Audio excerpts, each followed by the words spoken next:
शरीर जब जीवित हो गया तो आपके शरीर में जीवित आत्मा रहेगा, और जीवित आत्मा जब आपके शरीर में रहेगा तो कोई बुरा आत्मा, पाप का आत्मा आपके शरीर में कभी प्रवेश नहीं कर सकता। और जीवित टाइम में अगर आप चलोगे तो आप अपने जीवन में गवाहियां देखोगे। जीवित शरीर को लेकर चलोगे, आप अपने काम में सफलता देखोगे। जीवित शरीर को लेकर चलोगे, आप अपने परिवार में आनंद और समृद्धि देखोगे। अगर मरा हुआ शरीर लेके चला तो क्या होगा? उलट होता है कि नहीं होता?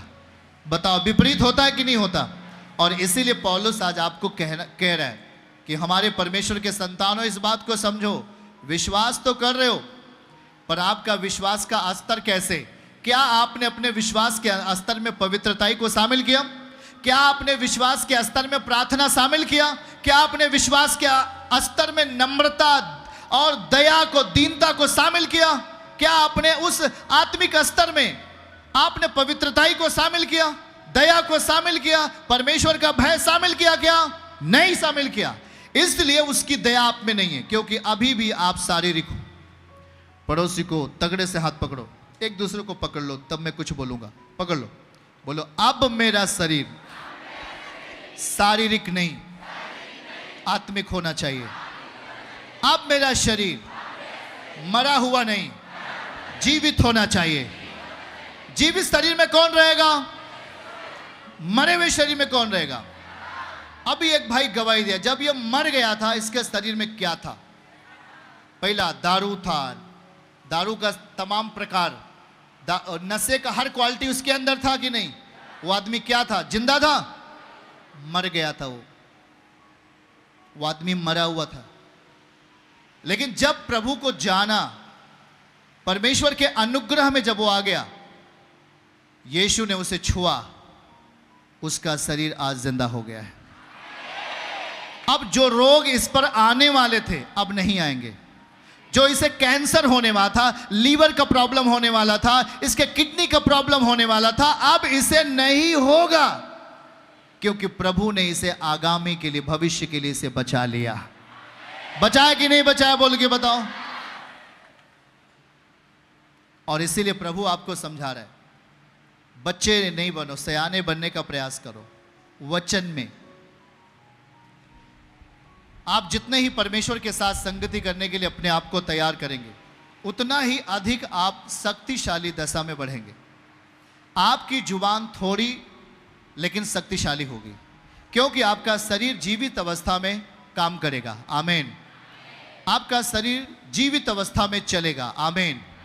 इब्रानियों 5 अध्याय वचन 10 से लेकर 12 पढ़िए हमारे साथ। इब्रानियों 5 अध्याय 10 से लेकर 12 आयत तक मैं आपके लिए पढ़ूंगा, आप उसे ध्यानपूर्वक देखिएगा हमारे साथ। लिखा है, उसे परमेश्वर की ओर से मलकीसिदक की रीत पर महायाजक का पद मिला। 12 से पढ़ेंगे। 12 से, समय के विचार से तुम्हें तो गुरु हो जाना चाहिए था, तो भी क्या यह आवश्यक है कि कोई तुम्हें परमेश्वर के वचनों की शिक्षा आदि से फिर सिखाए? 10 साल प्रभु में होने के बाद भी आज भी यही सीख रहे हो, केवल यीशु मसीह मारा गया, गाड़ा गया, बस केवल यही सीख करके आप और कुछ आप नहीं सीख रहे हैं।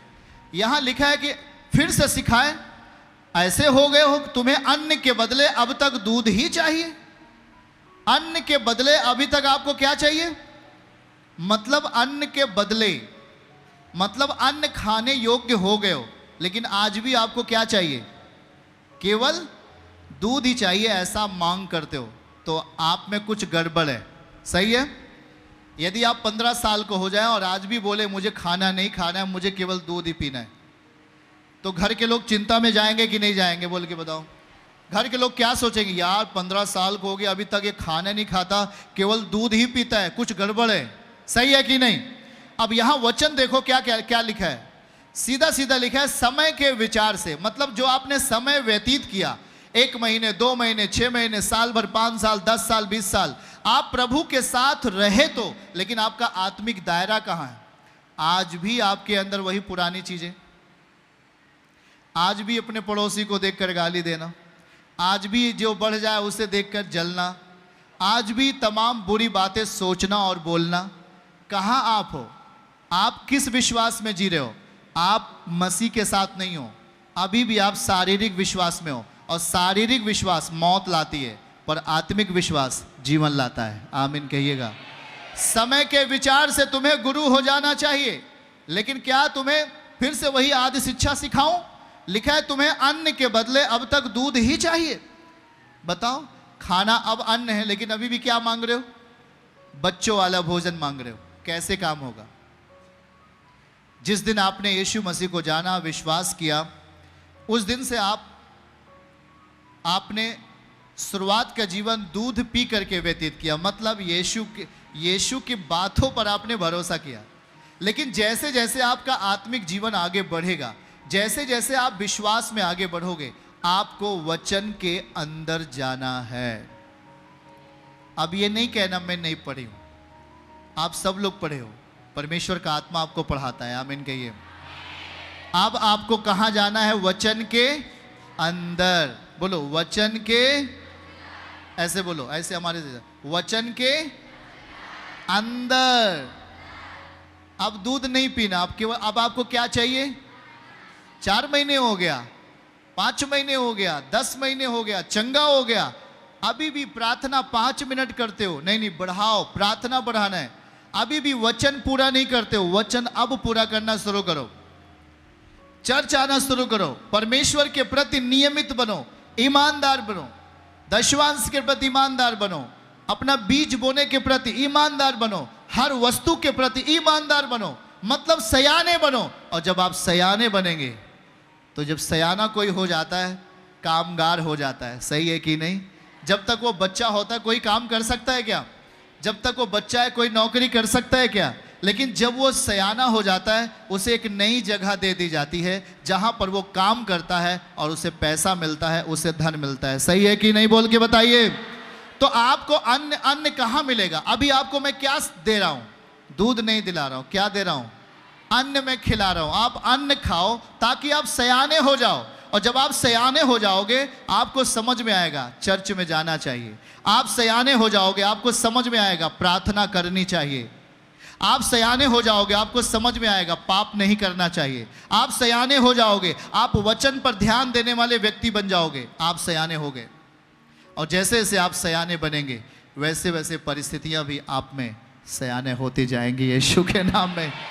वो हर बरकत, हर आशीष आपके लिए होगा। आमीन। बातों को समझ रहे हैं कि नहीं? क्यों? क्योंकि अब आप बच्चे, अब आप सयाने हो, आप में एक अलौकिक बल आ गया है, आप में अनुग्रह का बल आ गया है, आप में शक्ति आ गई, क्योंकि अब आप समझ के साथ जीने वाले बन गए हैं। आमीन।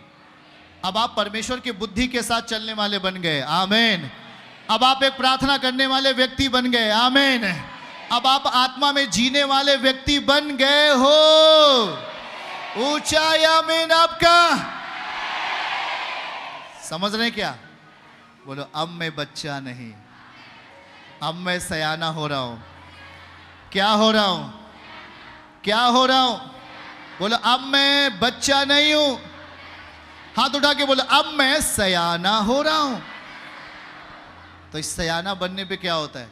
बच्चे कैसे होते हैं? नग्न होते कि नहीं? कभी कभी नंगे टहलते रहते हैं, देखते नहीं देखता? कभी उधर कीचड़ में, कभी उधर मिट्टी में। अब हम क्या हो गए? अब हमने आत्मिक वस्त्र पहन लिया है, अब हम नंगे नहीं हैं। अब हमने कौन सा वस्त्र पहन लिया? हाथ उठा के बोलो, वचन का वस्त्र।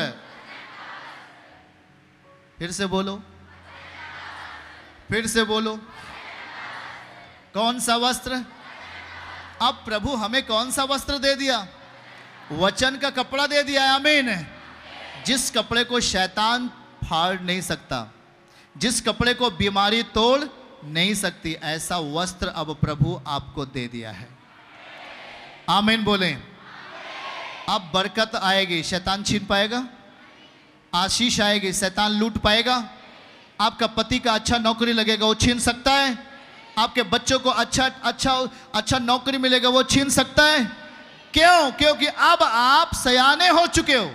अब आप एक ऐसा वस्त्र पहन लिया है जिसे हम आत्मिक वस्त्र कहते हैं। वचन सुनने के कारण वो मिला है, विश्वास को खत्म ना करने के कारण वो मिला है, पवित्रताई से चलने के कारण वो हमें दिया गया है, सच्चाई से जीने के कारण वो हमें वस्त्र दिया गया है। हाँ, वचन पर एक्यूरेट वचन के साथ चलने के कारण, हमने वचन में मिलावट नहीं किया, ऐसा इस कारण से हमें कौन सा वस्त्र पिता ने दिया? आत्मिक वस्त्र। बोल यीशु मसीह की। चर्च की सभी प्रार्थनाओं को और परमेश्वर के दास के द्वारा टीचिंग सुनने के लिए और अपडेट्स को जानने के लिए हमारे इस चैनल को सब्सक्राइब करें और साथ में बेल आइकन को जरूर दबाएं ताकि जब भी लाइव प्रार्थना हो तो सबसे पहले आप देख सकें।